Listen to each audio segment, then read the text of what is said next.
কি কি আছে টেবিলে সেটা একটু বলে দেই আপনাদের। বিসমিল্লাহির রহমানির রহিম। ছুটির দিনে দুপুরের মেনুতে দুপুরে যা যা থাকে, এটা হচ্ছে পোলাও। অলওয়েজ হচ্ছে আমার পাশের ভাবি পোলাও দিয়েছে ছুটির দিন, তো সেই আমাকে পোলাও দেয় আমার বাচ্চাদের।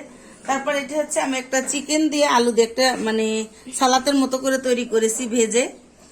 তারপরে এখানে পায়েস রান্না করে নিয়েছি, গুড়ের পায়েস। এই যে অনেকগুলো গুড়ের পায়েস রান্না করে নিয়েছি, আলাদা আলাদা বক্সে রাখছি যেন এক একটা এক এক দিন খাওয়া যায়।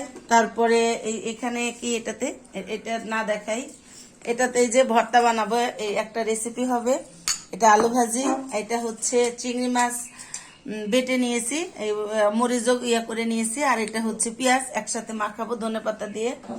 আর এইখানে হচ্ছে ট্যাংরা মাছ রান্না করে নিয়েছি, আলু আর হচ্ছে টমেটো দিয়ে ট্যাংরা মাছ রান্না করে নিয়েছি। এইখানে আমি একটা বিভিন্ন সবজি দিয়ে কলার ভিতরের যেটা কান্দাল বলি ওইটা দিয়ে একটা চিংড়ি মাছ দিয়ে সবজি করেছি, ছোট চিংড়ি।